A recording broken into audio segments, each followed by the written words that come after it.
Al die ma's en oumas, die tannies, die pleegma's, die mense in ons lewe wat ons regop hou, al die vrouens vanoggend sê, hartlik geluk.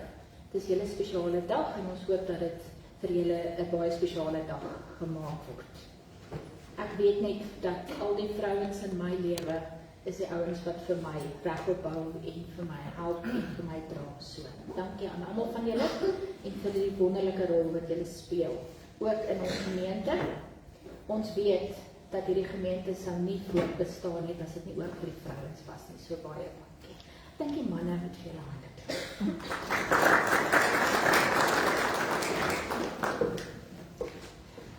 Kan ek nou baie tongeliedjies en hierdie is nou regtig 'n grappie van my kant af. Hulle is so geskok oor daai trom, nee, dat hulle eers van hande klap, nie af nie ouens, klap hande asseblief.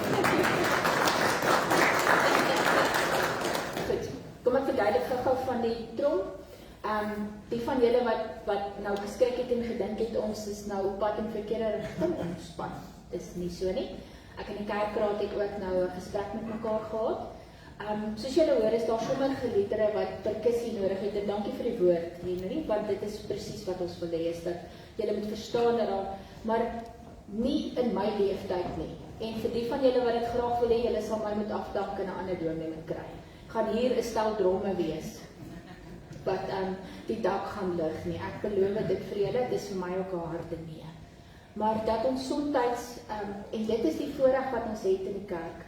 In ons kerk is dat ons 'n wye verskeidenheid van eredienste mag hê. Dit is so voorgeskryf ook in ons diensboek. Julle weet nou in Paastyd het ons 'n baie stiller erediens.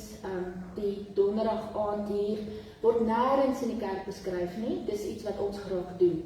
Maar dit val binne ons tradisie. So is daar ander eredienste waar ons regtig baie tradisioneel bly. Of, en dit is wat kom met Pinksterfees, gaan ons 'n bietjie van 'n kontemporêre erediens hê. En kontemporêr beteken dat daar ook ander liedere in kan wees. 'n Erediens volgens my is 'n geleentheid, 'n gesprek tussen 'n gemeente en God, waar die woord aan die woord kom. So nooit sal die musiek of enigiets anders meer wees as die woord nie. So dit is waaroor 'n erediens gaan. Maar dat 'n mens dit kan inklee op verskillende maniere. Dit gaan nou 'n kontemporêre een wees. Ons het al 'n kontemplatiewe erediens hier gehad wat doodstil is, waar daar omtrent nie gesprek is nie, waar ons net luister, waar ons net stil word. So ons het al hierdie verskillende moontlikhede en ons gebruik die geleentheid om soms ook van hierdie ander eredienste so bietjie in te pas en te gebruik terwille daarvan dat ons ook almal 'n bietjie akkommodeer. Goed, so ek hoop as daar enigiemand is wat 'n vraag het, vra hom vir my nou asseblief of keer my voor na die tyd as jy nie nou wil nie. Maar ek wou net so 'n bietjie verduidelik sodat almal net hoor waar trek ons en waarmee is ons besig. Goed. Dan wil ek julle net herinner aan 'n paar goed. Etienne, jy moet so lank vorentoe kom want jy het 'n groot trek om te doen hier. Dan sal ek die verjaarsdag hanteer.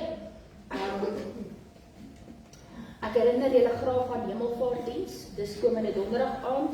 Dis 6:30 die aand en ons het die voorreg dat die voortrekkers ook weer hier gaan wees. Riet Vallei Kommando. En dan Sondag aand. Sondagoggend het ons nagmaal. Sondag aand het ons vir professor Jaco Beyers wat so 'n bietjie met ons gaan kom gesels oor ander godsdienste. Hy is professor in religie, hy is ook die dekaan van Pretoria Universiteit, fakulteit teologie. So ek dink hy is 'n ideale persoon om so 'n bietjie met ons te kom praat en enigiemand wat al gewonder het oor ander godsdienste, kom vra julle vra asseblief. Hy is baie slimmer as wat ek ooit sal wees oor hierdie goed, so ek dink is 'n wonderlike geleentheid. Ek het ook onderneem om vir hom te vra dat ons dit mag opneem en dat dit ook op YouTube sit, sodat die ouens wat regtig nie volgende Sondag aand hier kan wees nie, dan dit ook sal kan luister. Goed, so... Ek wil net sê, dit sal belangrik wees dat die mense mag kom. Ja. Anders, as hy aan die pad kom en ja, nee, ons wil daarom nou nie, en ons beloof dat ons van hulle baie lekker eetgoed na die tyd gaan. En musiek ook, ja, daar's musiek ook. Onthou net dat vormers kom nie van mekaar as aan die kos is nie. Nee. Goed. So dit is van my kant af. kom ons hanteer hierdie. Goeiemôre gemeente. Ek hoop dit gaan goed en selfs wat Eloise gesê het oor die moeders, baie geseën en feestelike Moedersdag vir elke moeder. As jy nie moeder kan wees vir 'n mens nie en dan dalk 'n dier of iemand 'n figuur, moederfiguur wat jy voor is jy ook ingetel. Eerstens baie dankie vir elkeen wat ingeskryf het vir ons Moedersdag projek. Ons het genoeg loodjies verkoop om dit te werk te maak. Baie dankie. En ek wil eintlik nou gedien ek het 'n ma wat die moet sê die kortste tyd ma is gesien dan nou sien ek haar nie meer nie. Ek wil eintlik ook uitgevind het wie se ma wat die langste ma is al in die gemeente. Ek het vir Marinda gesê ek gaan dalk soos loodjies begin het ek 25 jaar ek tot daar gewerk. Tannie kan Tannie net kom. Kan ek Tannie kom? Ek dink jy moet so toe gaan. Ek dink sy kan ons gesprek doen. Ja.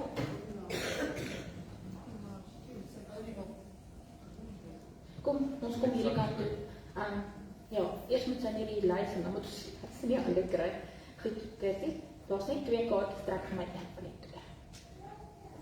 Goed, ons is by lys B. Ja, goed en dan moet ek Vermoed, dit is 'n pinke wat ons moet vat. Bly my naam is ook nie op.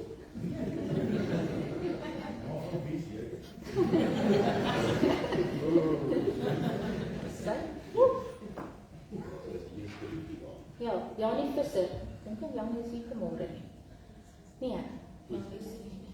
Ons wil dan met haar in kontak. Ja. Goed. Goed. Soos hulle Janie Visser. Dis een van ons hoërskoolmeisiekinders. Mooi. Dis al is haar ma hier. Nee. Nee. Ek wil dan hierdie ook hier los, want die geskenkpakkie met die koopbewys is dan in die sakkie. So ek gaan hom by my hou, aangesien hy dalk goed het. Maar baie dankie vir alles. Sê hy dit so mooi. Goed. Voordat ons begin, kom ons handel net gou die verjaarsdag af. Herman Lou. Goed. Lucas is nou oorkant. So ons gaan dan nou vir Lucas van Janet hulle geluk wens. Hulle is by die kinderkerk. Goed, Lily, ek het jou kaartjie ook. Waar Lily sit dit so. Sy Lily. Ag, hoop dis 'n baie mooi jaar. Ja. Joy sit hier. En julle is so amper tweelinge. Dit is 'n mooi jaar. Johan Becker, het ek nie gesien nie. Goed, kom ons kyk gou nog. Wie is aan my? Sien jy? Ja, Rika. Sit. Ja, jy het gemaak op my lys, ek kan vir jou wys, hartlik geluk. Dan net seker maak dat ek nou niemand verder hier mis nie. Goed, enigiemand anders wat ek dalk mis kyk wat verjaar in hierdie week?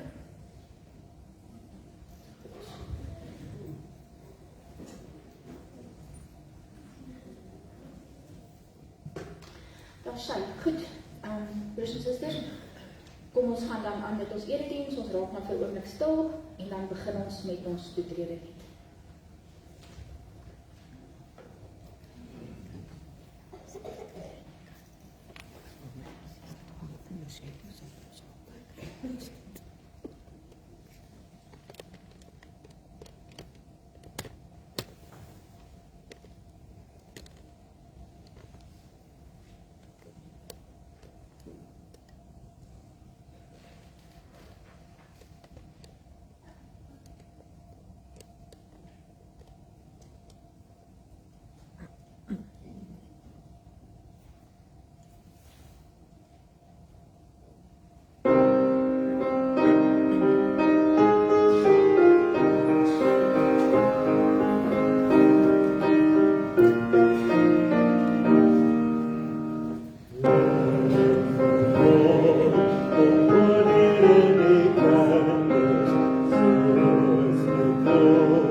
die naam van Jesus sal elkeen wat in die hemel en op die aarde en onder die aarde is die knie gebuig en elke tong sal erken, Jesus Christus is die Here. Gemeente, genade en vrede vir julle van God ons Vader, van Jesus Christus die Here en van die Heilige Gees. Amen.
Waarby ons gaan stil staan, is dat die liefde die toets is vir ons geloof. Kom ons luister dan vanoggend met so 'n bietjie aandag na die liefdesgebod. Weet ons ken dit omtrent almal uit ons kop uit, maar kom ons luister daarna en gaan toets onsself. Pas ons dit toe. Leef ons dit elke dag.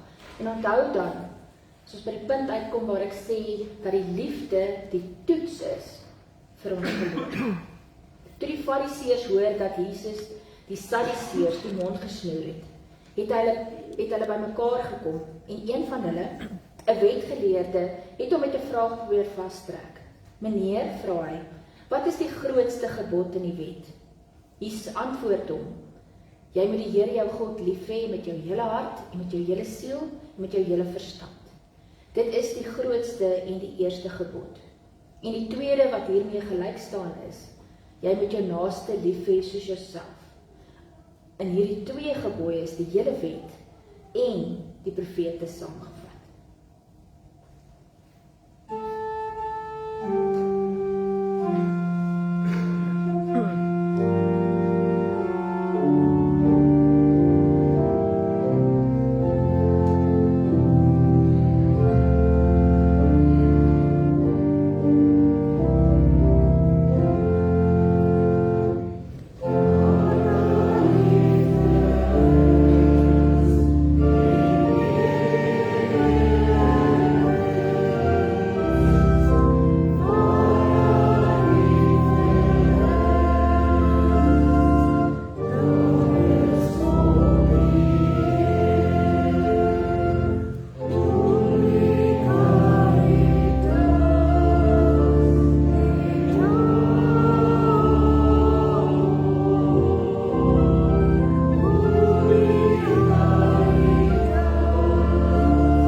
Ek glo in en vertrou op God die Vader, wat die wêreld gemaak het.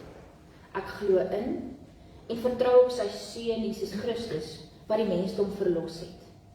Ek glo in en vertrou op sy Heilige Gees, wat lewe gee aan die mense van God. Ek glo in en vertrou op een God, Vader, Seun en Heilige Gees. Amen.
Here ons God, in hierdie besondere tyd van die jaar, waar ons herdenk dat U mens geword het, dat U U lewe vir ons gegee het, dat U opgestaan het, dat U opgevaar het en die Gees na ons toe gestuur het. In hierdie tyd, Here, wil ons U dank, wil ons U loof as Vader, Seun en Heilige Gees, as die drie-enige God wat ons lewens bestuur, aan ons lewens betekenis gee. Dit is hoekom ons hier is, Here. Dit is hoekom ons lewens aan U verbind. Want U is die enigste een wat aan hierdie lewe en aan ons bestaan kan betekenis gee wat groter is as iets in hierdie wêreld. Dankie dat ons vanoggend, terwyl ons hier is, terwyl ons dalk later kyk, onsself kan voorberei, gereed maak om te luister na U woord. U woord wat lewe gee. U woord wat deur die krag van die Heilige Gees gestuur word, wat kan herstel, wat kan oopbreek, wat ons tot 'n belydenis kan bring, en Here, wat ons lewens aan U kan laat oorgee. Dankie dat ons vanoggend in besonder iets daarvan kan ervaar wanneer ons met die woord besig is. Wanneer ons stil word en ons harte oopmaak en ons luister na dit wat U graag wil sê. Here, baie dankie dat ons weet, ook wanneer ons hier uitgaan, stap U saam met ons. Is dit U wat aan ons lewensrigting gee? Is dit U wat die lig bring, sodat ons kan sien waar ons volgende voetstappe moet wees? Maar Here, gee vir ons 'n hart wat luister. Gee vir ons 'n verstand wat verstaan dat om te glo is meer as om net in te sien en met feite te werk. Gee vir ons die krag en die moed om daardie sprong in die geloof te maak. Om van dit wat ons kan verstaan na dit wat ons net kan glo en vertrou, dat ons daarna toe sal beweeg. En Here, U weet wat ons in die week ervaar, wat die goed is wat voor ons kom staan, wat ons vreugde steel. En ons vra, Here, dat U ook daar ons sal deurlei. Dat ons sal besef dat elke ding wat met ons gebeur, is 'n leerervaring. Want U leer vir ons iets in daardie gebeure. U leer vir ons om te vertrou. U leer vir ons om regtig ons hande in U hande te plaas. U leer vir ons om vooruit te kyk en te weet dat die hoop nooit beskaam nie. Want U hoop is ewig. Dankie dat ons hierdie dinge mag bid vanoggend. Dat ons mag weet, U hoor ons, U lei ons. U sal ons ook in hierdie oomblikke versterk. Dit bid ons in die naam van Jesus ons Here. Amen. Ons skriflesing vanoggend, broers en susters, Jesus 'n gesprek met sy disippels in Johannes 14. Ons lees vers 15 tot 29. Het gaan hier ook oor die Heilige Gees se koms na ons toe. Onthou dat Johannes die goed anders hanteer. Hy het hierdie goed vasgevang in 'n gesprek wat Jesus met sy disippels gehad het, eerder as wat hy die gebeure vir ons uitgespel het. As julle my liefhet, sal julle my opdragte uitvoer. Ek sal die Vader vra, en hy sal vir julle 'n ander voorspraak stuur om vir ewig by julle te wees, naamlik die Gees van die waarheid. Die wêreld kan hom nie ontvang nie, omdat hulle hom nie sien en hom nie ken nie. Maar julle ken hom, omdat hy by julle bly en in julle sal wees. Ek sal julle nie as weeskinders agterlaat nie. Ek kom weer na julle toe. Nog net 'n klein rukkie, dan sien die wêreld my nie meer nie, maar julle sien my, omdat ek lewe en julle sal lewe. Daardie dag sal julle weet dat ek in my Vader is en julle in my en ek in julle. Wie my opdragte het en dit uitvoer, dit is hy wat my liefhet. En wie my liefhet, hom sal my Vader lief hê, en ek sal hom ook lief hê en my aan hom openbaar. Judas Iskariot nie, vra toe vir hom, Here, hoe kom dit dat U aan ons gaan openbaar en nie aan die wêreld nie? Jesus antwoord hom, as iemand my liefhet, sal hy my woorde ter harte neem, en my Vader sal hom lief hê, en ons sal na hom toe kom en by hom woon. Wie my nie liefhet nie, neem nie my woorde ter harte nie. En die woorde wat julle hoor is nie myne nie, maar die Vader se wat my gestuur het. Ek sê vir julle terwyl ek nog by julle bly.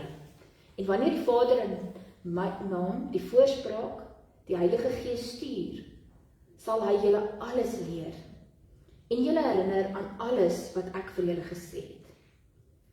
Vrede laat ek vir julle na. My vrede gee ek vir julle. Die vrede wat ek vir julle gee, is nie die soort wat die wêreld gee nie.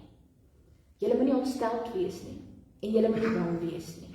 Julle het gehoor dat ek vir julle gesê het, ek gaan weg, maar ek kom weer na julle toe. As julle my lief gehad het, sou julle bly gewees het, dat ek na die Vader toe gaan, omdat die Vader groter is as ek. En nou, sê ek dit vir julle, voordat dit gebeur, sodat julle kan glo wanneer dit gebeur. Ek sal nie meer lank met julle kan praat nie, want die owerste van die wêreld is aan die kom. Kom ons lees vanoggend tot sover, broers en susters. Gelukkig is elkeen wat hierdie woord hoor en uit hierdie woord gaan leef.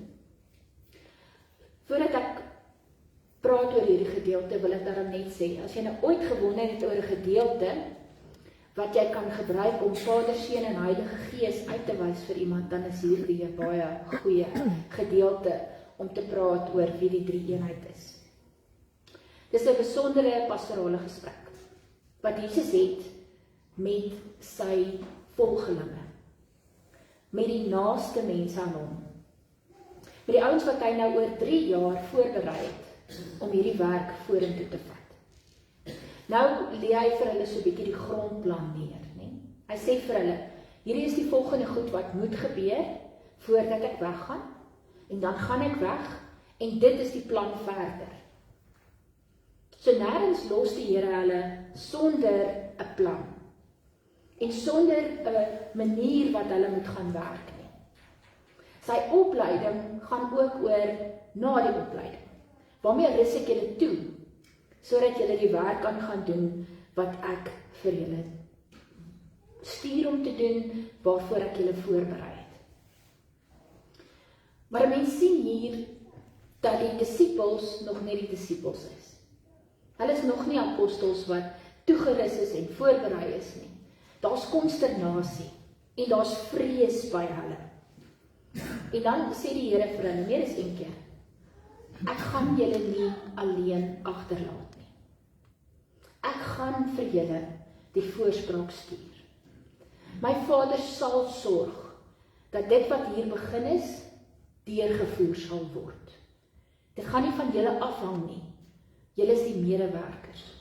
Julle is die ouens wat moet uitgaan. Maar wat hier gaan gebeur, is uiteindelik God se plan, wat uitgevoer sal word. Jesus beloof vir hulle 2 goed hier. En ons gaan nou 'n bietjie kyk wat dit vir ons beteken in die lewe.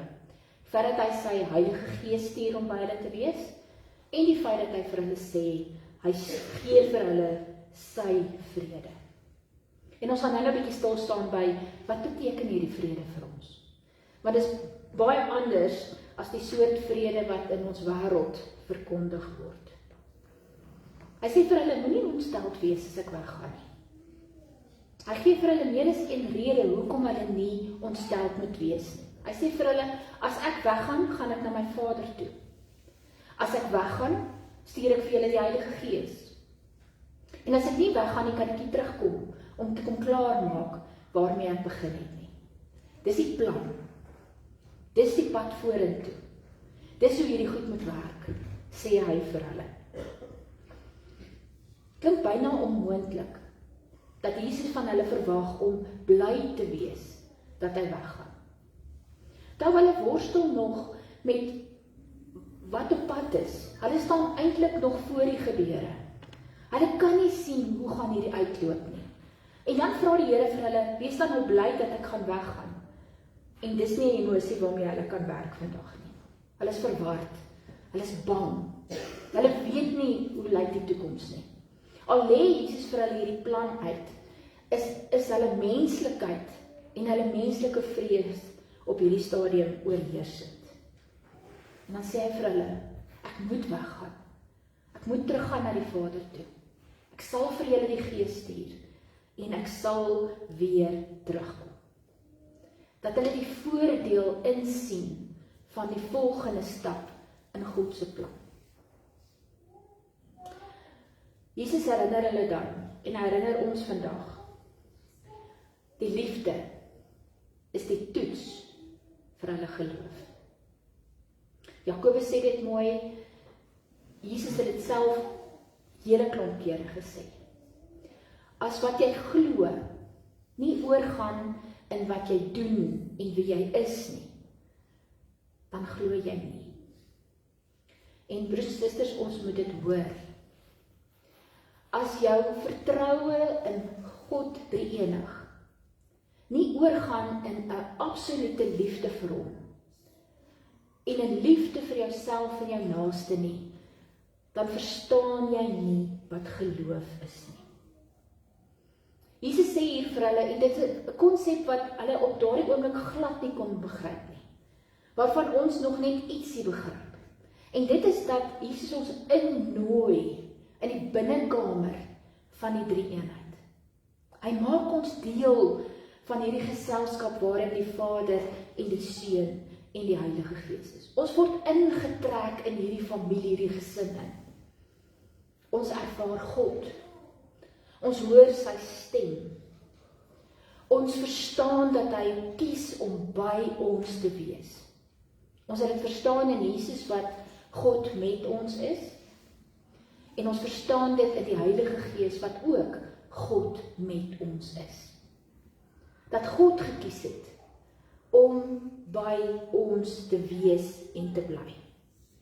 Dis nie 'n aanspraak of 'n belofte wat 'n mens enige ander plek in die wêreld kry nie. Daar's nie godsdienst in hierdie wêreld, 'n oortuiging, 'n konsep, 'n stel reëls wat jou beloof dat God gekies het om by ons te wees. En die oomblik as ek sê ons, broers en susters, dan is daar twee goed hier wat altyd te same gaan. Ek as individu, ek as gelowige mens, maar ook ons as gemeenskap van gelowiges. Die belofte is, God bly by ons as gelowiges en as geloofsgemeenskap. En hy bly in hierdie wêreld. Ons bely dit, ons moet dit leef. God het gepraat in Christus. Hy het vir ons die woord bymekaar gesit. Hy het vir ons die Heilige Gees gegee om daardie woord te bly inspireer en kragtig te bly maak ook in ons lewens. Ons het niks anders nodig nie. As jy wil weet wie God is, as jy wil weet hoe om in hom te glo en om hom te vertrou, dan is die woord en die Gees die manier wat jy dit doen. Nie wonderwerke nie, nie engele nie, nie ander ingrypings nie, die woord en die Gees is die manier wat God kies om met ons te praat en saam met ons te leef. God trek ons in hierdie lewensgemeenskap met hom in. En hy sit daar 'n manier in waarmee hy met ons kommunikeer.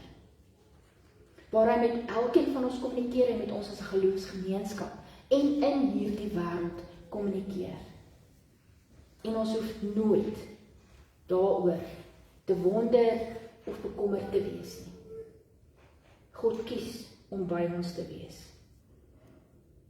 In hierdie opsig speel die Heilige Gees seker die belangrikste rol. Dat die Gees gekom het, is sodat ons kan ervaar hoe God sy belofte nakom. Dat ons saam met die Gees in die teenwoordigheid van God kan wees. En dis vandag nog net so waar. Toe Jesus vir hulle gesê het, ek stuur my voorspraak, my trooster, die Heilige Gees na julle toe, het hy dit ook vir ons gesê. Want die Gees is die een wat ons lei in die waarheid, wat ons leer om te hoor en te luister en te gaan leef. Wat jou waarsku, wat jou partymal uittrap, omdat jy besig is om droog te maak. Wat probeer om vir jou die pad oop te maak, wat vir jou hoop gee, wat jou leer om die woord op die regte manier te verstaan, en om dit op die regte manier uit te leef. Maar broers en susters, Jesus sit hier dan so 'n bietjie van 'n voorwaarde. As hy vir ons sê, dat die toets vir ons geloof, vir ons gehoorsaamheid, lê daarin, dat ons die liefde moet leef. Dis die kern. Ons kan nooit vergeet, dat die wese van God is liefde. En in al die goed wat ek vanoggend gesê het, sien ons die liefde van God aan die werk. In Jesus se kom en sy gaan, in die Gees se kom, sien ons die liefde van God aan die werk. In ons wese, in dit wat ons is en dit wat ons doen, moet die liefde die belangrikste wees, niks anders. Nie die reëls nie wat ek glo nie wat ek bely nie, maar dit wat ek doen op grond van wie ek is. Dis die toets vir ons geloof. Dis die belofte, dat as ons aan die Here getrou bly, loop hy met ons saam, sal hy ons nie los nie, sal ons leef. Behalwe hierdie belofte, dat Jesus sê, hy ons nie alleen gaan los nie. Bly vir my so mooi, as die Here sê, ek gaan julle nie as weeskinders agterlaat nie. In hierdie lewe, hoef daar nooit 'n oomblik te wees waarin jy voel, ek is 'n weeskind nie. God het van my vergeet. God verstaan nie waarmee ek worstel nie. Hy het beloof, die Gees van God sal by jou wees, sal jou lei, sal jou ondersteun. Daar's 'n tweede belofte hier. Naas hierdie grootste belofte. Nou dink 'n mens vir jouself, die Here het homself beloof. Hy het beloof hy is by ons. En dan beloof hy nog, hy sê, ek gee vir julle my vrede. En vrede in hierdie wêreld word gedefinieer as die afwesigheid van konflik en van geweld. Dis waar moondhede en groeperinge teenoor mekaar opgestel staan, maar niks gebeur nie. Hierdie gespannenheid, hierdie spanning tussen groepe, maar hulle gaan daarom nie oor na die daad nie. Dis hoe karig vrede in ons wêreld gedefinieer word. As die Here oor sy vrede praat, praat hy oor baie meer.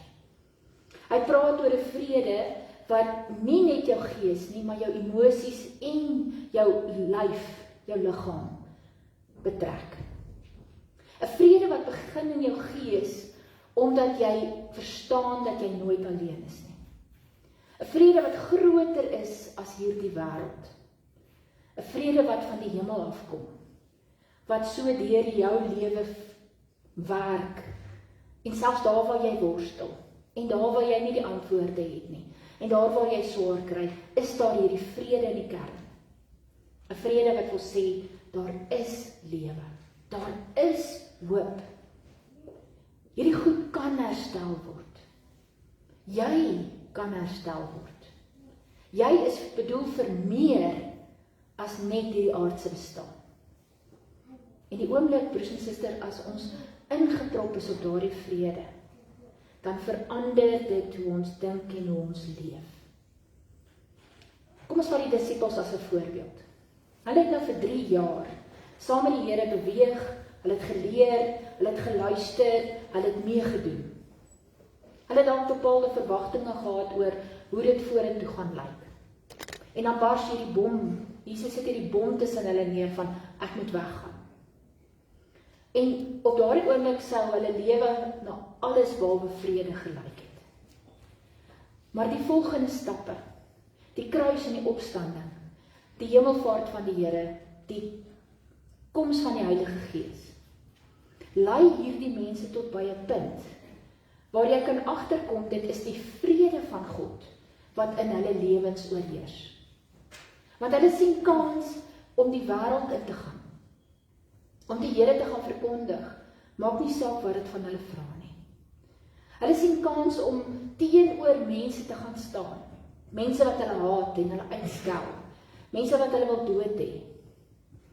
Hulle sien kans soos Paulus om in die tronk lofliedere te sing.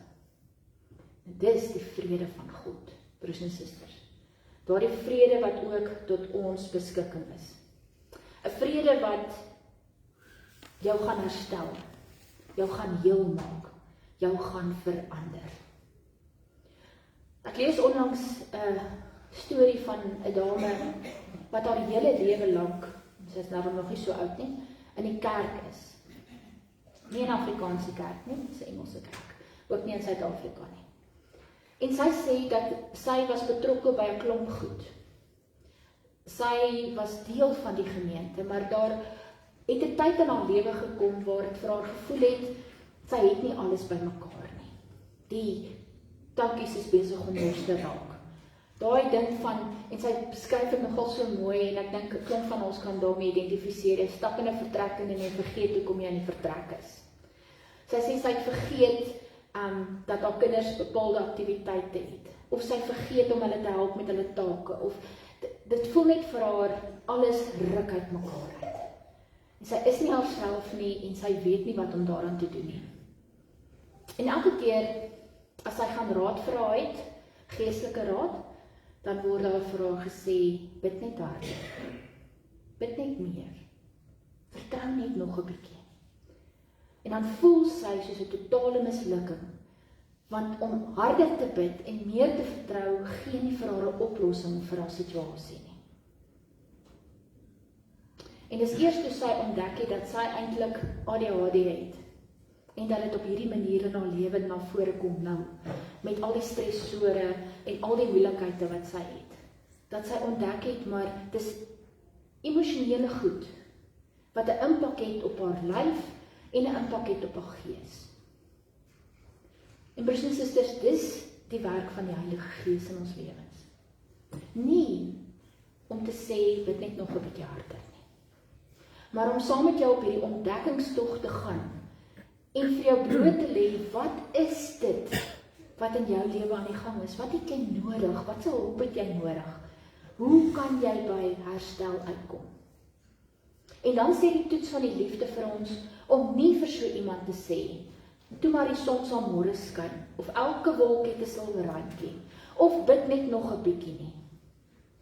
Die liefde vra dan van ons, om tyd met onsself, tyd met mekaar te spandeer, om almal van ons op hierdie reis wat ons is, hierdie journey te help, om te verstaan, wat is dit wat ons nodig het? Wat moet gebeur in my lewe? Wat se herstel? Wat se verandering? Dat ek die vrede van God kan ervaar in my lewe. En dit is wat die Gees van die se werk is in ons lewens.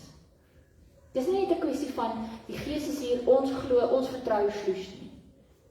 Almal van ons weet dit werk nie so nie. Uiteindelik gaan dit daaroor dat ons onsself oorgee, dat ons luister en dat ons leer. God se vrede is nie die afwesigheid van konflik nie.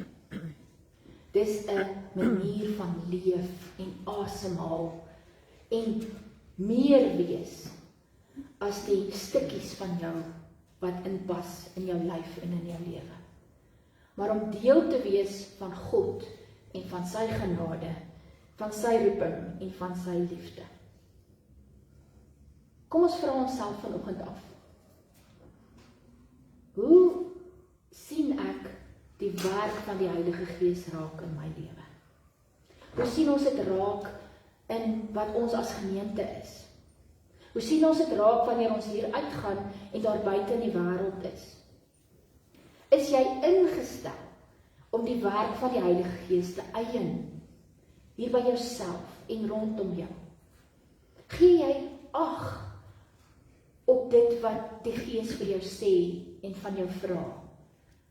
Aanvaar jy die geskenke wat die Heilige Gees vir jou bring, in terme van die gawes wat hy vir jou gee, en die vrugte wat hy vir jou help dra, die koestering, die liefde, die sorg, die hoop, daar's soveel goed wat die Heilige Gees in ons lewens inbring. Slaan jy ag daarop, gee erkenning daaraan. Onlangs in 'n gesprek sê ons vir mekaar hoe moeilik dit is om ook in gebed met die Heilige Gees te praat. En dis dalk iets wat ons moet oefen. Kom ons oefen dit om met die Vader en die Seun en die Heilige Gees te praat in ons gesprek, in ons gebed.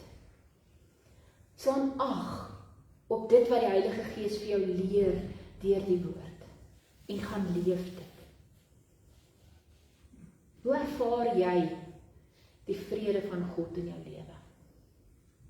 Kan jy sê dat in jou mees onderste bo oomblikke, daar waar jy regtig voel jy het geen beheer nie, dat jy daar kan vra vir die vrede van God?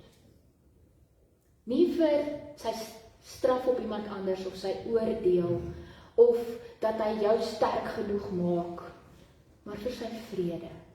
Vrede omdat jy nie al die situasies in jou lewe kan oorwin en kan verander nie. Vrede omdat jy kies om op hierdie pad van hoop saam met God te bly. Maak nie saak wat die goed is wat die lewe na jou kant toe gooi. 'n vrede wat alle verstand te bowe gaan, sê die woord.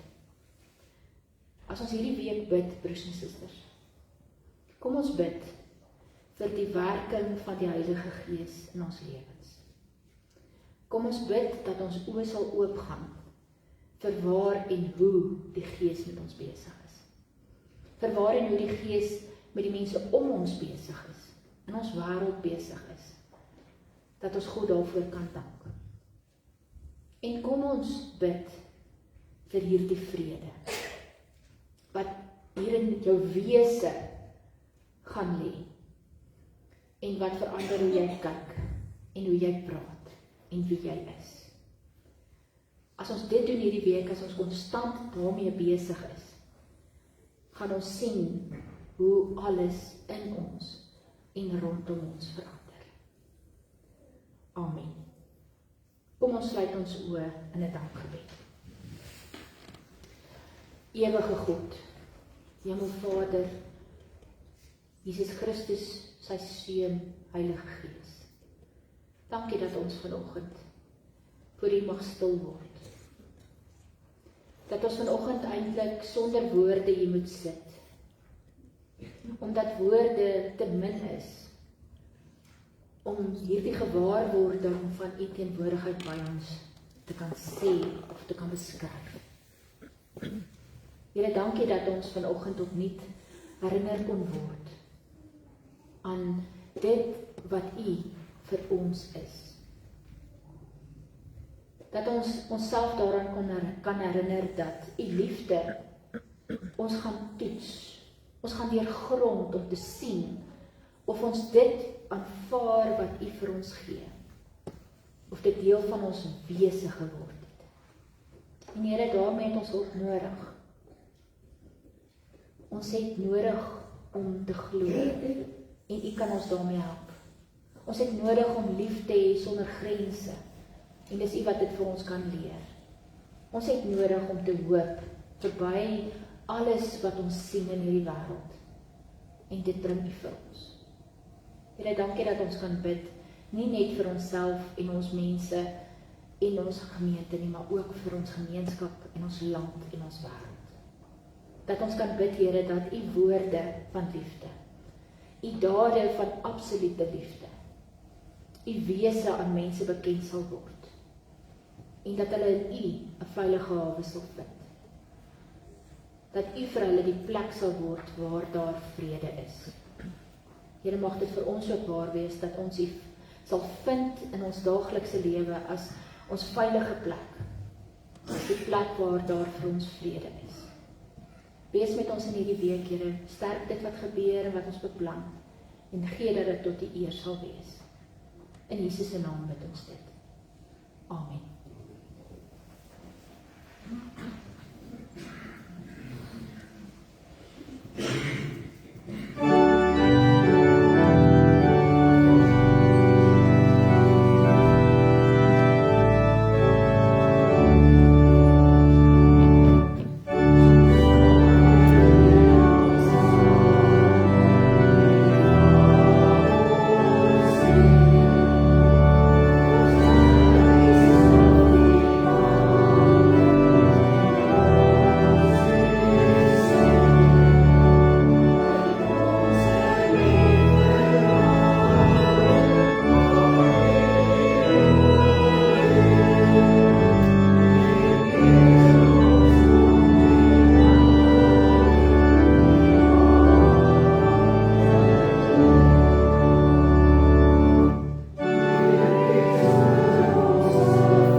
ontvang nou die seën van die Here en gaan in sy vrede.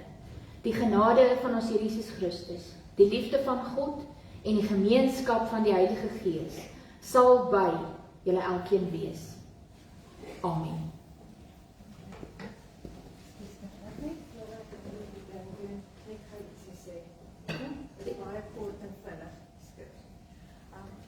Ek het nou sommer net toe Eloise praat van die ontdekkingsreis. Toe dink ek het vir myself nou uitdaag en vir julle saam met my om nog te ontdek, hoekom is ons bang vir musiek in die kerk? Want ek het nou nie vreeslik geluister na die preek nie, ek het die hele tyd nou geworstel met hierdie ding. Ons het, ek dink ons almal stem saam, musiek is 'n goeie ding. Ek dink nie een van ons het 'n negatiewe assosiasie met musiek nie, is ek reg? Nou, ek lees 'n boek oor musiekterapie en dis deur 'n neuroloog geskryf. En ek sal op 'n stadium graag sommer net 'n stukkie daaruit wil aanhaal. Ons breine, net om vir julle 'n idee te gee, daar's 3 plekke op ons breine, verskillende plekke wat musiek ontvang. Dis nie op een plek nie. En in millisekondes word daai vermeng tot wat ons hoor. Nou, as ons die musiek hoor, dan laat dit serotonien en dopamien vry, wat ons goed voel chemikalieë is. En die manier hoe ons breine sekere assosiasies met musiek vorm, soos jou eerste soen, of jou eerste film, of wat se musiek het gespeel toe jou ma oorlede is. Dit is alles dinge wat ons help. So dis 'n geweldige kragtige medium. En ons het Michael Jackson se film gesien onlangs en hy het byvoorbeeld 2 bendegroepe wat in Amerika verwoesting gesaai het onder mekaar. Het hy met 'n film, 'n video bymekaar gebring onder polisiebewaking en hierdie 2 groepe bymekaar gebring om te dans in sy musiekvideo. En hy het die geweld wat vir jare soos in ons Kaapse vlakte woed, het hy met daai een musiekvideo, het daai mense bymekaar gekom en vrede gemaak. So, toe Eloise sê, oor jou dooie liggaam sal dromme nie in die kerk wees nie. Nou, ek kom uit 'n gereformeerde agtergrond, ek is 'n dokter. En ek weet, my pa sou onmiddellik die kerk verlaat het. En die kerk was sy veilige plek, ook toe hy demensie gehad het. Is dit al wat hom staande gehou het. So dit is so 'n sensitiewe onderwerp. En dit verg debat. En Henry is met die gees vervul en hy leef sy musiek. Die gees kom deur die musiek uit. Ek dink julle ervaar dit so. En hy het 'n sterk persoonlikheid. So hy sê vir Eloise wat hy wil hê ons moet doen. So dis al wat ek wil sê is, musiek is 'n wonderwerk. Ek kan my nie indink 'n lewe sonder musiek nie. So die vraag wat ek graag op die debat en die tafel besit vandag is, hoekom is ons bang vir musiek in die kerk? Hoekom wil ons hier sê, wees bly? Maar hoekom, en dit is, ek is gedoktrineer. En ek is ook steeds daar. Ek skrik, ek het vir Henry gesê, jy veroorsaak vanoggend vir Eloise se probleem. So ek is nog steeds geïndoktrineer. So ek daag myself uit, saam met al die ander. Hoekom is ons bang vir musiek in die kerk? En ek wil net graag daai later, ander dag, maar ek wil net sê, ons moet daaroor, ek sal graag daaroor wil dink. En ek daag julle uit om daaroor saam te dink. So moet asseblief nie vir Christo kwaad wees of vir Eloise kwaad wees nie. Henry het hierdie musiekding in sy liggaam. En dis 'n debat wat ons moet voer met groot sensitiwiteit.